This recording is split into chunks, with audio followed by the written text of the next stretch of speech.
சாத்விக ஓசை மொன்றியல் மாநகரத்திலே கியூபெக் மாகாணத்திலே இன்றைய தினம் 2025ஆம் ஆண்டிலே பெரியதொரு விழா எடுத்துக்கொண்டிருக்கின்றார்கள்.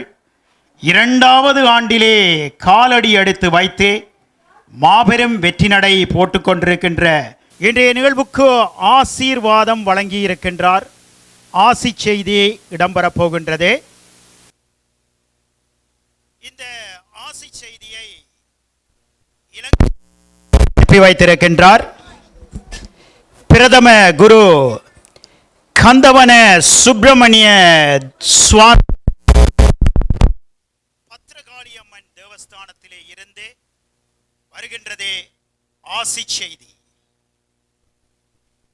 பிரதம குரு கந்தவனம் சுப்பிரமணிய சுவாமி தேவஸ்தானம், பத்திரகாளியம்மன் தேவஸ்தானம், பொலிகண்டி வல்வெட்டித்துறை இலங்கையிலே இருந்து வந்திருக்கின்றது ஆசி செய்தி.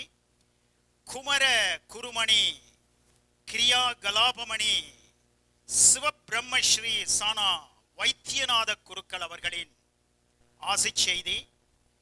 குரு பிரம்மா குரு விஷ்ணு குரு தேவோ மகேஸ்வரக குரு சாக்ஷாத் பரபிரம்மா தஸ்மை ஸ்ரீ குருவே நமக. திருக்குறளானது பல அறக்கருத்துக்களை கொண்டு காணப்படுவதால் சகல மதங்களாலும் ஏற்றுக்கொள்ளப்பட்டதுடன் உலகில் உள்ள யாவராலும் ஏற்றுக்கொள்ளப்பட்டு உலக பொது நூலாக இன்று மிளிர்கின்றது.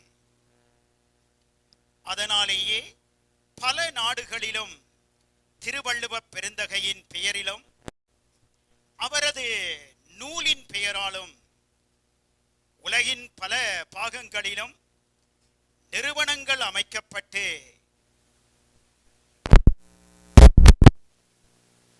வருகின்றன. இந்நூலானது நூல் வடிவில் மட்டும் காணப்படுமே, ஆனால் அதிலே காணப்படும்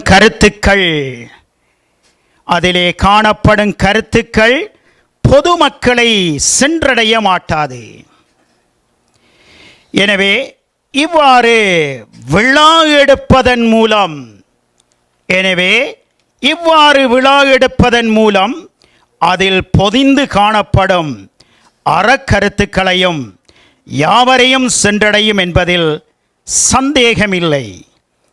சாத்விக ஓசை ஸ்தாபகர் திருமதி தயாபரி சர்மா அவர்களால் 2வது தடவையாக மொன்றியலில் எடுக்கப்படும் இந்த விழாவானது குழந்தைகள் மட்டுமன்றி பெரியவர்கள் வரை பரந்து பங்கு பெற்ற இடமளிக்க ஒரு வாய்ப்பாக அமைந்துள்ளது. எனவே இந்த விழாவுக்கு உறுதுணையாக நின்று துணை புரிந்த அனைத்து உள்ளங்களுக்கும் ஆசி கூறுவதுடன் இவரது இப்பணியானது தொடரவும் சிறப்பான முறையிலே வளர்ச்சி அடையவும் எல்லாம் வல்ல பொலிகண்டி கந்தவன முருகனையும் அன்னை மருதாம்புலம் பத்திரகாளியையும் வேண்டி ஆசி கூறி அமைகின்றேன். சுபமஸ்து. அழகான தமிழ், நல்ல ஒரு சிறந்த ஆசீர்வாதம். தாயகத்திலே பொலிகண்டி வல்வெட்டித்துறை இலங்கையிலே இருந்து பிரதம குரு கந்தவனம் சுப்பிரமணிய சுவாமி தேவஸ்தானம், பத்திரகாளியம்மன் தேவஸ்தானத்திலே இருந்து குமர குருமணி கிரியா கலாபமணி சிவபிரம்மஸ்ரீ சானா வைத்தியநாத குருக்கள் அவர்கள் இன்றைய விழாவுக்கு வழங்கியிருந்த ஆசியுரையை செவிமடுத்திருக்கின்றீர்கள். குருவினுடைய ஆசீர்வாதம் உங்களுக்கும் கிடைக்கட்டும். குருவுக்கு ஒரு மங்களகரமாக கரகோஷ ஒலியை எழுப்பி அவருக்கு நன்றியை குறிப்பிடுவோம்.